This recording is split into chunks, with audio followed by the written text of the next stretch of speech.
Muy buenas, amigas y amigos, maestras y maestros del aprendizaje de idiomas, y bienvenidos y bienvenidas a un nuevo episodio del podcast El arte de los idiomas, en el que, como ya sabéis, voy a hablar de diferentes temas relacionados con el aprendizaje de idiomas, principalmente para ayudaros a entender que todos podemos aprender cualquier idioma disfrutando del proceso y que no es necesario el desafortunadamente famoso y dominante enfoque gramatical tradicional que tanto daño está haciendo desde mi punto de vista, ¿vale? Y nada, sí, ese es mi objetivo principal, ¿vale? Porque a mí me ha cambiado la vida en lo que se refiere al aprendizaje de idiomas y quiero que así sea para vosotros y vosotras también, porque es como el día y la noche, de verdad. Muy bien. Y nada, pues después de esta pequeña introducción vamos con el tema de hoy.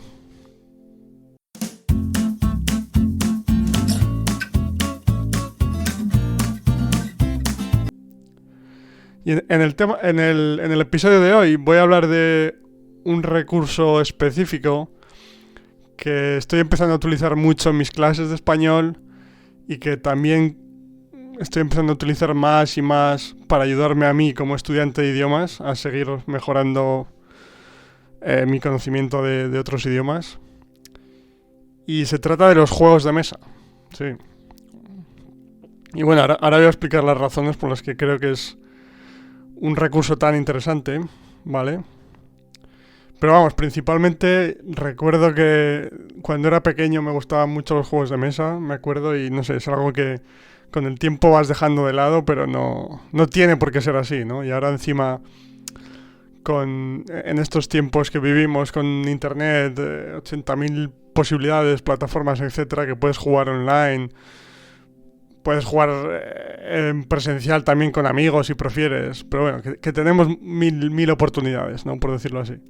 Um, entonces, si realmente quieres utilizarlos, quieres jugar, no hay excusa, ¿vale? O sea, tienes todos los recursos del mundo disponibles. Ya sea presencial, online, como prefieras, ¿vale? Y bueno, la primera de las razones por las que creo que es un recurso realmente increíble para el aprendizaje de idiomas es que es divertido, ¿sí? Y eso siempre, o sea, siempre es algo positivo, ¿no? Siempre es algo que te va a ayudar principalmente desde el punto de vista de la motivación a seguir exponiéndote al idioma, porque te va a ayudar a seguir mejorando tu conocimiento del idioma mientras pasas un buen rato, mientras te diviertes, mientras piensas estrategias, mientras estás con tus amigos de otros países que os podéis ayudar mutuamente, etcétera, ¿sí? Desde ese punto de vista yo creo que es inmejorable, porque es algo que, digamos, que si los juegos de mesa te interesan per se, es algo que ya haces o ya harías en tu propia lengua materna. Entonces, no requiere ningún tipo de esfuerzo desde el punto de vista de hacer algo que normalmente no harías o de encontrar el tiempo para hacer algo que normalmente no harías en tu lengua materna, etc. Y eso siempre es un bono, siempre es algo muy positivo, ¿sí? Como siempre, vuelvo a uno de los mensajes que más repito, es que el mensaje tiene que ser comprensible, ¿vale? O sea, digamos que las dos claves fundamentales de cualquier recurso o actividad es: uno, que el mensaje sea comprensible. Eso es fundamental, porque si no te ayuda a seguir aprendiendo. Y dos, es que sea divertido, que sea entretenido, que sea sostenible a largo plazo en ese sentido, ¿sí? Porque yo estoy seguro que todos podemos reflejarnos en la situación de que, ya sea con idiomas o con cualquier otra cosa, que te interesa aprender cualquier tema, cualquier asignatura, lo que sea, ¿sí? Y normalmente empiezas con mucha motivación porque es una idea nueva, una actividad nueva, pero si no disfrutas del proceso, si no disfrutas de lo que estás haciendo, tarde o temprano te vas a acabar rindiendo. Porque es que, desde mi punto de vista, no hay forma humana de aprender algo si no es a través del disfrute. En el largo plazo me refiero, ¿sí? En el corto plazo todos podemos engañarnos a nosotros mismos hasta cierto punto, ¿no? Pero en el largo plazo yo creo que Es imposible hacerlo de otra forma. Entonces, desde ese punto de vista, actividades como esta, que son tan interesantes, creo. O sea, para mí lo son, pero quiero decir, hablo siempre, cuando hablo de diferentes recursos y actividades, por supuesto, mi objetivo es daros ideas y que quizás no habríais pensado, ¿no? Pero si los juegos de mesa no te interesan, pues no pasa nada. O sea, no utilizas este recurso si no quieres y ya está. O sea, nada es obligatorio, por supuesto. ¿Sí? Pero creo que para aquellos a los que sí les gustan los juegos de mesa, es un recurso, vamos, increíblemente eficaz y divertido, como decía. Entonces, creo que este episodio puede ser interesante, ¿no? Y bueno, esa es la razón número 1, que ya es bastante importante. ¿Sí? Después, razón número 2 por la que creo que son realmente importantes. Además, o sea, junto con el hecho de que son divertidas, hay otros tipos de juegos similares, digamos. O sea, no similares, sino otros tipos de juegos que podemos utilizar para aprender idiomas, como videojuegos, por ejemplo. Pero que si comparamos los dos, en general los juegos de mesa tienen esa parte, ¿cómo decirlo? Que son más tranquilos en el sentido de que normalmente la mecánica va por turnos, tienes tiempo para pensar. Como profesor en mi caso, o como estudiante de un idioma, sí, o como estudiante de un idioma, digamos, que quieres aprender con la ayuda de un amigo de otro país, con un profesor, etcétera. El hecho de que el sistema generalmente vaya por turnos te da tiempo al profesor a explicar las diferentes mecánicas del juego, o a explicar las estrategias, o las razones por las que realiza este movimiento o el otro, ¿sí? Mientras que en los videojuegos, por ejemplo, pues en la mayoría de ellos estás jugando en tiempo real, digamos, y aunque pueden ser útiles, pero no sé, estás jugando a un juego de matar zombies, yo qué sé, se me viene a la cabeza, pues en tiempo real tienes que estar pendiente de lo que te está pasando. Si estás jugando con alguien para ayudaros mutuamente a aprender 2 idiomas, digamos, pues juegas online y lo utilizas para hablar con personas de otros países y estás jugando, pues no es tan interesante porque no tienes ese tiempo para explicar las estrategias o para ayudar a la comprensión del mensaje, porque tienes que reaccionar en tiempo real, ¿no? Y normalmente no es más complicado explicar las cosas de esa forma, ¿no? Entonces, digamos que comparándolo con videojuegos, perdón, son más interesantes por ese tipo de mecánica, ¿sí? Y relacionada con esta mecánica intrínseca de los juegos de mesa, digamos, la razón número 3 que está relacionada es que tiene aparte de tener el tiempo, o sea, de darte el tiempo necesario para las explicaciones como profesor, o para la otra persona de otro país si os estáis ayudando mutuamente, sea la situación que sea, ¿no? Aparte de eso, es que es una actividad muy visual, en el sentido de que pues no sé, si en un juego específico utiliza fichas o dados o lo que sea, pues también puedes ir explicando sobre la marcha y digamos pues que, no sé, tiras el dado, sacas un número 7 y mueves esta ficha de esta posición a esta posición. Entonces, según vas explicando los movimientos, las estrategias, las mecánicas del juego, el estudiante, en este caso, la persona que quiera aprender, va a relacionar mucho más fácilmente las palabras, sonidos, frases que estás pronunciando con la acción en sí. Con la acción... ¿cómo decirlo? Con la acción mecánica en la vida real en sí. Digamos, como el ejemplo que decía, ¿no? Pues dices, pues cojo esta ficha y la muevo 3 posiciones hasta aquí. Pues igual, sin el contexto del juego, igual esa persona no entiende lo que significa ficha. Por ejemplo, sí, pero ves la ficha física y ya lo entiende rápidamente. Y además, pues lo mueves 3 posiciones porque... etcétera. Pues es como que todo lo que estás explicando, todo lo que estás diciendo es mucho más fácil de comprender para la otra persona, porque a la vez que te escucha está viendo la acción simultáneamente. Sí, lo que es realmente una idea extremadamente útil, porque te ayuda a olvidarte un poco de la forma en sí, como hablo siempre, y a centrarte en que esas palabras específicas o frases, etcétera. O sea, perdón, te ayuda a entender que el significado de lo que la otra persona está haciendo es el movimiento físico que está realizando simultáneamente también. Sí, espero haberme explicado bien, ¿vale? Además, el hecho de... O sea, también depende de cómo lo hagas, ¿no? Pero, por ejemplo, yo en mis clases de español, cuando les enseño a jugar a algún juego de mesa, ¿sí? Utilizamos plataformas online, que, bueno, en mi canal hablo de ellas en varios vídeos, etcétera, pero bueno, si estáis interesados, si no las conocéis, hay dos especialmente que tienen un montón de juegos y están muy bien, que se llaman Tabletopia y Board Game Arena, ¿vale? Las dejaré escritas en la descripción si estás viendo esto en YouTube, ¿vale? Pero bueno, básicamente, como decía, Tabletopia y Board Game Arena.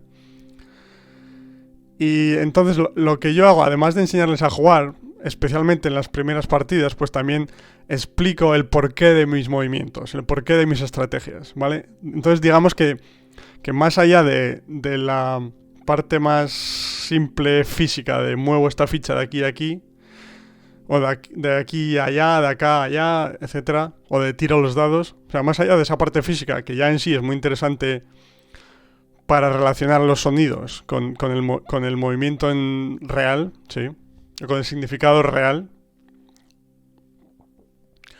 Además, también puedes explicar la estrategia en el sentido de, pues, muevo esta ficha en esta posición específica porque mi plan o mi estrategia es que este otro jugador no pueda utilizar esta carta para...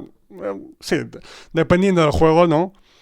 Me entendéis a lo que me refiero, ¿no? Entonces, digamos que da mucho juego en ese sentido y además ayuda mucho también a que el estudiante o la persona que quiera aprender el idioma centre toda su atención en el mensaje, en la comunicación, que nuevamente, como repito siempre, es lo más importante, y se olvide un poco de la forma, así de las palabras específicas que estás usando, de si estás utilizando este tiempo verbal o el otro, de si esta terminación es así o asá. ¿Me explico? Como tiene ese componente intelectual de que estás intentando aprender las estrategias o comprender por qué mueve esta ficha aquí y allá, o si estás tú participando, estás intentando pensar la próxima estrategia, ¿sí? Entonces, es como que dan mucho juego, pero que mucho juego en ese sentido, porque da para explicar todos los movimientos, estrategias, planes que realizas en el juego, ¿sí? Y ayuda mucho a centrar la atención en el mensaje, como decía, ¿sí? Pues, yo qué sé, por coger un juego que todos y todas conocemos, pues por ejemplo, el ajedrez, ¿sí? Hombre, también hay que adaptar la forma de jugar de tal forma que sea que tenga la mayor interacción posible, especialmente por parte del profesor, de la persona que está ayudando a aprender el idioma, para que esa persona hable lo máximo posible en el idioma que las otras personas están intentando aprender, porque al final lo que necesitan es escuchar el idioma, ¿sí? Entonces, en el caso del ajedrez, pues no tiene mucho sentido simplemente jugar una partida de ajedrez 1 contra 1 y estar jugando callado sin decir nada, ¿sí? Porque vale, te lo puedes pasar bien, te puede gustar, pero no estás ayudando a la persona que quiera aprender el idioma porque no estás hablando, no estás escuchando nada, ¿no? Pero en el caso del ajedrez, por ejemplo, pues no lo sé, se me ocurre que puedes jugar online contra otra persona de otra parte del mundo y tú puedes ir explicando, o sea, pues por ejemplo, puedes crear un vídeo para YouTube en el que vas explicando tus estrategias. Sí, o sea, ¿por qué realizas tus movimientos? Porque la persona contra la que estás jugando no te escucha, entonces no le estás dando pistas de qué vas a hacer, ¿no? Pero más adelante, para tu vídeo de YouTube, por ejemplo, la gente que lo va a escuchar sí lo va a escuchar, o sea, sí va a recibir esa información de por qué estás haciendo las cosas y no hay ningún problema porque no estás jugando contra ellos, ¿no? Entonces no les estás dando pistas. Pues entonces, desde ese punto de vista, puedes estar jugando contra una persona en otro punto del planeta, o contra la máquina, contra el ordenador también, ¿no? Y pues vas diciendo, pues no lo sé, pues ahora muevo... O sea, más allá de la parte que decía física, de pues ahora muevo este caballo de aquí a aquí, ¿vale? Que ya ayuda en sí, porque expresas las palabras o expresas lo que quieres decir y además haces el movimiento simultáneamente, lo que ayuda mucho a la comprensión. Pero además tiene esa parte de que, como decía antes, puedes explicar la estrategia o el porqué de tus acciones, ¿no? Pues muevo este caballo aquí porque mi plan es después mover esta torre a esta otra posición para hacer jaque al rey y que él no pueda, o yo qué sé, estoy moviendo este alfil a esta posición para que no pueda sacar su reina. ¿Me entendéis, no? Es decir, que tiene esa parte adicional de explicación de las estrategias, etcétera, que yo creo que es muy interesante porque ayuda mucho a centrar la atención de los estudiantes o de las personas interesadas en aprender el idioma en el mensaje, ¿sí? En la estrategia en sí, en este sentido. Entonces, digamos que por intentar explicarlo de una forma sencilla, en sus cabezas, en sus mentes, están pensando en el porqué de tus estrategias o en sus estrategias si están jugando ellos también ajedrez o el juego que sea, ¿no? Y digamos que están recibiendo esa información en el idioma objetivo a la vez que piensan en las estrategias y entonces eso ayuda al aprendizaje real del idioma de forma subconsciente, que es como realmente funciona el proceso, ¿sí? Entonces también es otra de las razones más importantes por las que creo que son realmente interesantes, ¿vale? Y sí, pues esas son básicamente las razones más importantes para mí por las que creo que que se trata de un recurso realmente increíble y como decía, las estoy utilizando cada vez más en mis clases y subo algunos vídeos a mi canal de YouTube, que en este caso son para enseñar español, ¿vale? Pero también voy a empezar a utilizar los juegos de mesa más y más para ayudarme a mí a aprender otros idiomas e iré comentando mis progresos también, o mi perspectiva desde el punto de vista del estudiante, de la persona que quiere aprender, ¿sí? Porque ahora estoy más acostumbrado a utilizarlos desde el punto de vista del profesor que ayuda a aprender, ¿sí? Pero bueno, viendo la reacción de mis alumnos, lo bien que se lo pasan, etcétera, yo creo que ya sé cuál es la sensación desde la otra parte, ¿sí? Desde el punto de vista de la persona que quiere aprender, ¿sí? Y nada, pues una vez dicho todo esto, como siempre, cualquier opinión, cualquier idea, pregunta, sugerencia que tengáis sobre este episodio en particular o cualquier tema relacionado con el aprendizaje de idiomas, sí, dejadme vuestros comentarios en la sección de comentarios, valga la redundancia, si estáis escuchando esto en YouTube o alguna plataforma en la que podáis dejar vuestros mensajes. Y sí, ¿no? Si, como decía al principio, si este es un recurso que siempre os ha gustado, que siempre os ha interesado, probadlo de verdad porque es realmente increíble, de verdad, ¿sí? Y yo, de hecho, para mi propia experiencia de aprendizaje, como decía, los voy a empezar a utilizar más y voy a empezar a utilizar, que de hecho ya lo he hecho un par de veces, a jugar juegos de mesa con amigos, amigas de otras nacionalidades en las que nos podemos ayudar mutuamente, ¿sí? Pues volviendo al formato que hablé en el episodio de los intercambios de idiomas, ¿sí? Pues lo que ya he hecho un par de veces y que quiero hacer más, pues por ejemplo, en este caso, he jugado a juegos de mesa con dos amigas de Rusia y en estas jornadas de juegos de mesa, digamos, ellas hablaban en ruso durante todo el juego y yo en español. Un poco como decía, bueno, un poco no, exactamente el mismo formato de los intercambios de idiomas que hablé en un episodio anterior, ¿sí? De esta forma, ninguno se ve forzado a comunicarse en el idioma objetivo cuando probablemente todavía no lo está. Bueno, yo probablemente, en mi caso personal no lo estoy todavía para comunicarme en ruso, claramente, pero puedo entender bastante, porque para empezar, gracias al polaco, ya desde el principio algunas palabras me resultaban más comprensibles. Y después ya llevo bastante tiempo, bueno, unos meses, pues viendo dibujos, viendo vídeos en YouTube, como digo siempre, de canales de profesores que utilizan historias, etcétera, para enseñar el idioma. Entonces, ya puedo comprender bastante del idioma, pero todavía no me puedo comunicar, porque ya sabemos que funciona así el proceso. No pasa absolutamente nada. Entonces, al hacerlo de esta forma, durante toda la duración del juego, 1 hora, 1 hora y media, el tiempo que sea, todos los participantes nos estamos beneficiando porque estamos recibiendo información en nuestro idioma objetivo, ¿sí? En el idioma que queremos aprender, y a la vez no estamos forzados a comunicarnos cuando todavía no estamos preparados para ello, ¿sí? Entonces es mucho más relajado, es menos estresante, así que cuando estás forzado a comunicarte en un idioma en el que todavía no te sientes del todo cómodo, que no te sientes cómodo o cómoda porque no has llegado a ese punto todavía, como siempre. No hay ninguna otra razón, ¿vale? Entonces nada, pues como decía, si os gustan los juegos de mesa, de verdad, probadlo porque es realmente una maravilla de recurso para aprender idiomas. Y nada, pues espero que os haya gustado este nuevo episodio y sí, como siempre, si tenéis alguna pregunta también específica, pues dejadla porque también me puede servir a mí para pensar en cosas de las que no haya pensado yo por mi propia cuenta y realizar episodios futuros, ¿no? Relacionados con vuestras preguntas. Así que nada, gracias de antemano por eso y que tengas un buen día, amiga, amigo, maestra, maestro del aprendizaje de idiomas, y nos vemos o nos escuchamos en el próximo episodio. Gracias y un saludo. Chao.